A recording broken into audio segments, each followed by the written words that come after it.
থাকে সদাই মতওয়ারা, কখনো হব রাওয়ানা নূরে ঝলমল ঝলমল করে, হায়রে নূরে ঝলমল ঝলমল করে সোনার মদিনা। আল্লাহর নবী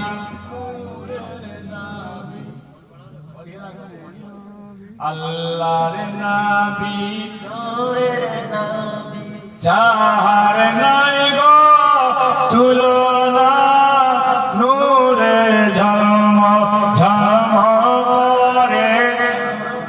মদিনা। শোনাবো শোনাবো, আগে শোনাবো, ভালো লাগছে? নবীর ঘরে 5,000 টাকা দিতে হবে, একটা দিতে আশিক কে আছে, লাস্ট একটা আশিক পাস হলে 5,000 টাকা, এখন নয় পরে দিয়ে দিন। ছেলে হোক মেয়ে হোক, দানের বড় ফজিলত আছে ভাই। একটা লোক ছিল খুব বখিল কৃপণ, কোন গরিবকে একটা টাকাও দিত না, কোন দুঃখীকে একটা পয়সা দিত না, ভিক্ষা পর্যন্ত দিত না। একদিন লোকটা বাড়িতে নাই, সুন্দরী যুবতী একটা মেয়ে দরজায় এসে ফুঁকে ডাক দেয়, মা 10টা টাকা দাও না মা, আমি 3 দিন থেকে খাবার খাইনি।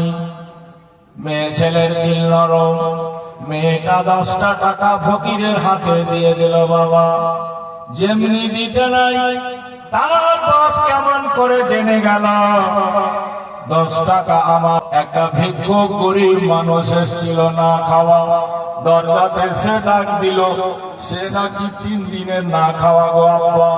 এই জন্য আমাদের তো আল্লাহ অনেক কিছু দিয়েছে, আমি 10টা টাকা দান করেছি। যেমনি শুনতে নেয়, বাপ ছিল এত কৃপণ বখিল, বলে বেটি দান করলে কেন? একটা বড় হাসুয়া নিয়ে কাটি নিয়ে মেয়েটার ডান হাতটা কেটে দিল।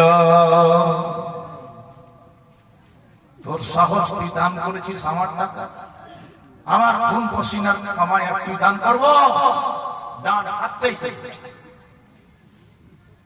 বেলাদার বন্ধুগণ ভাইরা, মেয়েটা ছটফট ছটফট করে 10টা টাকা দান করার জন্য জিন্দেগি ভোর তপস্যা করতে থাকলো। বাপ একদিন মারা গেল, অবস্থা খারাপ হয়ে গেল, মেয়েটা পথের ভিখারিনী হয়ে গেল। হাতটাকে লুকিয়ে মানুষের দ্বারে দ্বারে ভিক্ষা করে বেড়াতে লাগলো। এক বিরাট অট্টালিকা বাড়ির সামনে গিয়ে মেয়েটা কিছু আবদার করেছে, মা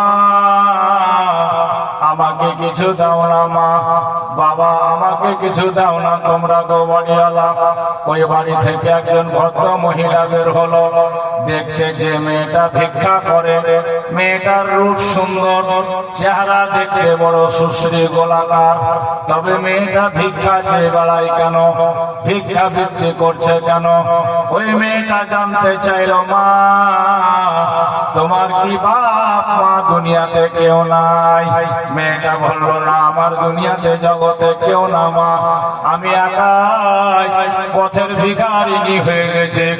দৌলতমন্দের বেটি ছিলাম, জানি না আল্লাহ কেন এমন অবস্থা করলো, ভিক্ষা করে নিজের কাল জীবন কাটাচ্ছি গো মা। মেয়েটার মায়া হয়ে গেল, চোখ ভরা পানি, বুক ভরা ব্যথা নিয়ে মেয়েটাকে বুকে লাগিয়ে বলল, মা তোর মতো একটা সুন্দরী মেয়ে তো আমি বউ বানাতে চাই রে মা। আমার একমাত্র একটা ছেলে, জমিদার ঘরানা আমরা, একটা সুন্দরী মেয়ে খুঁজে খুঁজে হয়রান।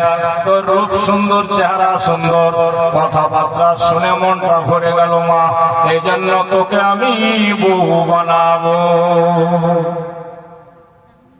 সুবহানাল্লাহ বলবেন না? সুবহানাল্লাহ সুবহানাল্লাহ। কালকে বলিয়েন, কালকে চায়ের দোকানে, কালকে চাঁদ কালকে চায়ের দোকানে সুবহানাল্লাহ বলবেন জোরে জোরে। মা তোকে আমি বউ বানাবো। তাড়াহুড়ো করে ছেলের সাথে মেয়েটার বিয়ে দিয়ে দিল, কিন্তু এখন পর্যন্ত মেয়েটাও জানে না যে এর ডান হাত নাই। ও জামা কাপড় এটা সেটা দিয়ে, চাদর মাদর দিয়ে ঢেকে রেখেছে বেচারা। বিয়ে হয়ে গেল, এবার স্বামী স্ত্রী দুইজনা বিরাট বড় চৌধুরী খানদানের ছেলে একাই, আর কেউ নাই। ডাইনিং টেবিলে স্বামী স্ত্রী দুজনা খেতে বসেছে আনন্দ করে। অনেক কিছু খাবার, বলে চলো আমরা দুইজনা একসাথে খাই। বিবিকে সঙ্গে করে নিয়ে খান, এটা নবীর সুন্নাত। বিবিকে সঙ্গে করে নিয়ে বেড়াতে যান, নবীর সুন্নাত। একমাত্র বিবির সাথে খেলা করা যায়, আমার নবী নিজের বিবির সাথে খেলতেন রাত্রিবেলা। বেড়াদার বন্ধুগণ ভাইরা, তাই বিবিকে সাথে করে নিয়ে ভালোবেসে খেতে চায়। ছেলেটা যেমনি বিসমিল্লাহ বলে মুখে উঠাবে, মেয়েটা উঠালো তো বাম হাতে। ছেলেটা তখন বাম হাতটা ধরে নিল, মেয়েটার নিয়ে বলে, ও মেয়ে তুমি বাম হাতে খাচ্ছ কেন? জানো না বাম হাতে খাই শয়তান? বাম হাতে খাওয়া মুসলমানের পরিচয় নয়। আবার মেয়েটা বাম হাতে খাবার মুখে দিতে যায়, ছেলেটা হাত ধরে আটকে দিল, বলে ব্যাপার কি, তুমি বারবার বাম হাতে খাবার খাচ্ছ কেন? তোমার কি ছোট থেকে বাম হাত খেয়ে অভ্যাস নাকি? মেয়েটা বলল, না গো স্বামী, ব্যাপার হলো এবার আমি খুলে বলি, এখন পর্যন্ত কাউকে বলিনি, আসলে আমার ডান হাতটাই না। সুবহানাল্লাহ। ডান হাতটা নেই, কারণ বলে আমার বাপ কেটে ফেলেছে। কি কারণে? বলে 10 টাকা খোদার রাহে দান করেছিলাম তাই এই অবস্থা। বলে হ্যাঁ, তোমার সাথে আমার জীবন কাটতে পারে? আল্লাহ পাকের মেহেরবানি হয়ে গেল, আল্লাহ পাকের দয়া হয়ে গেল। মেয়েটার দুঃখ শুনে আমার আল্লাহ বলে, মাওলা বলে, এ মেয়ে তুই 10টি টাকা আমার দরবারে দান করার কারণে তোর বাপ তোর হাত কেটে ফেলেছে।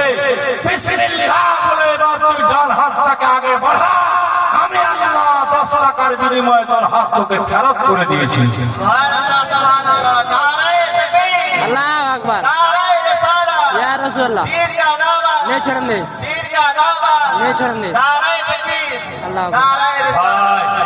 এই জন্য কোরআন বলেছে 4থা পারা, লান তানালুল বিররা হাত্তা তুনফিকু মিম্মা তুহিব্বুন। इन्ना नबी। কখনো পরিত্রাণ পেতে পারো না তোমরা যতক্ষণ পর্যন্ত তোমার প্রাণ প্রিয় জিনিসকে খোদার রাহে বিসর্জন দিতে না পেরেছো। 50,000 টাকা হবে এই গুনেগারের হাতে দোয়া নিতে? রাত অনেক হয়ে গেল, আমি বেশি লেট করব না, আর আমার শরীরও ভালো নাই, আর ফিরে যাব আবার মালদায়। তো যাই হোক, আমি যে নাচটা পড়ছিলাম সে নাচটা পড়তে পড়তে একটু আগে বাড়ি। পারবেন কেউ কিছু দিতে? আর শেষ 5,000 টাকা নগদ হয়, বাকি হয়। হ্যাঁ, কেউ রাজি হয়েছে? রাজি হয়েছে নাকি? ওখানে মানুষ আছে? মাথা কই? ওখানে মাথা উঁচু। আমি ভাবছি হ্যাঁ,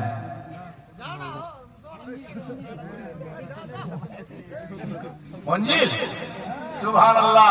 এবার পেয়ে গেছি আমরা সবাই মাকামে মঞ্জিল। হ্যাঁ, 5,000 লিখে দাও। নারায়ে তাকবীর, নারায়ে রিসালাত। মঞ্জিল বাবু 5,000 টাকার দাতা। কিন্তু মাদের তরফ থেকে খুললো না একটাও খাতা, আর খুলবে না, বন্ধ হয়ে গেছে।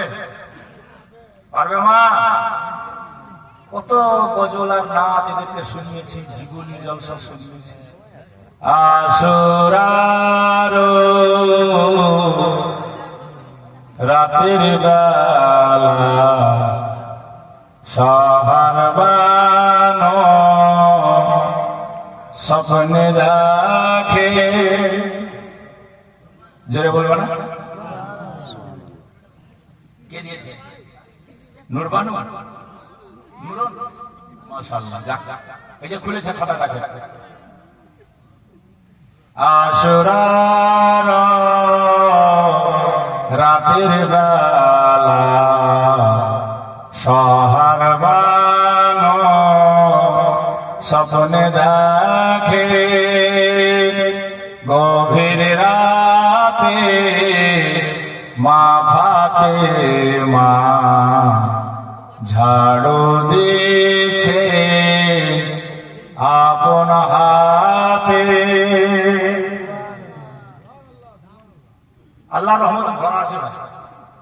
অসুবিধা নাই। 30 বছর ধরে আশরাফুল আউলিয়ার গান, তাজুল আউলিয়ার নিগার, এখনো আলহামদুলিল্লাহ সারা রাত যদি মনে করি তো গজল শুনে শুনে কাটিয়ে দিতে পারে সারা রাত।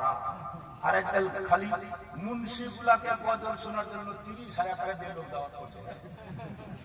মুন্সিগুলাকে একটা কোরআন জানে না, হাদিস জানে না, মাসলা জানে না, ঈমান জানে না, আকীদা জানে না। আজকাল কিছু মুন্সি বেরিয়েছে, খালি ইউটিউবে ভাইরাল হলেই পাবলিক যে কি মনে করছে আল্লাহ জানে। আর কিছু নাই অনেক। যাই হোক, হ্যাঁ? মায়ের গজল, মায়ের গজল শুনতে চাইছে। আচ্ছা, মাকে সবাই আমরা ভালোবাসি না? মায়ের দুধ সবাই খেয়েছেন না? দু একটা লোক বাদ হলো যে ডিব্বার দুধ খেয়েছে, বাকি সবাই মায়ের দুধ খেয়েছি না? আমি এর আগে বলে গেছিলাম, মনে হবে আপনাদের, মায়ের দুধ একটা সন্তান খেতে পারে 2 বছর। কতদিন? মায়ের সাথে একটা সন্তান ঘুমাতে পারে একসাথে কতদিন? মুন্সিগুলা জিজ্ঞেস করুন তো, 15,000 টাকা নাইট বলা জিজ্ঞেস করেন, বলেন যারা দরকার আছে না নাই? একটা ছেলে মায়ের সাথে এক বিছানায় কতদিন ঘুমাতে পারে? এই মশলাগুলো আমাদের জানা দরকার কিনা? দরকার আছে না নাই? শুনতে রাজি তো শুনে নিন। মাদ্রাসা জালসা যেহেতু শোনাও ভালো মশলা মশায়, 10 বছর বয়স অবধি একটা ছেলে মায়ের সাথে ঘুমাতে পারে। কত বছর? 10 বছর অবধি মায়ের সাথে ঘুমাতে পারে। 10 বছর বয়স হয়ে গেলে ছেলের বিছানা আলাদা করে দেবে। ফিকার কিতাবে লেখা স্পষ্ট। তাই প্রত্যেক মা বোনদেরকে বলবো, জানা দরকার। আমরা মায়ের দুধ খেয়েছি 2 বছর, বিজ্ঞানীরা প্রমাণ করছে এই 2 বছরে একটা বাচ্চা মায়ের দুধ খেয়ে থাকে 40 মণ। বলুন সুবহানাল্লাহ। কত মণ? 40 মণ। আর নবীজি বলছে, তুমি যদি বুকের চামড়া কেটে তোমার মায়ের পায়ের জুতা বানিয়ে দাও, তবুও মায়ের হক শোধ করতে। এই জন্য আমার নবীর কথাকে কোন কবি নকল করে বলেছে, মায়ের এক ফোঁটা দুধের ঋণ শোধ হবে না কোনো দিন, জন্ম জন্মান্তরে করিলে সাধনা, দয়াবতী দরদিনী মা, দয়াবতী দরদিনী হয় আমার মা, দয়াবতী দরদিনী মা। মাকে ভালোবাসেন আপনারা? কারা কারা মাকে ভালোবাসেন হাত উঠিয়ে দেখান তো। তো মাত্র 10 টাকা করে টাকা মায়ের নামে দিতে পারবেন দেখি, 10 টাকা। মা তো ফকিরনি হয়ে গেছে আজকাল ছেলের কাছে। হ্যাঁ, 10 টাকা চাইলে নাই, আর শাশুড়ি মা চাইলে তাকে বান্ডেল বেরিয়ে যাবে। দেখি কে কতটা মাকে ভালোবাসে, সেরকমই দিবি। মিনিমাম 10 টাকা, 100 টাকা। এই যে দেখেন 10 টাকা।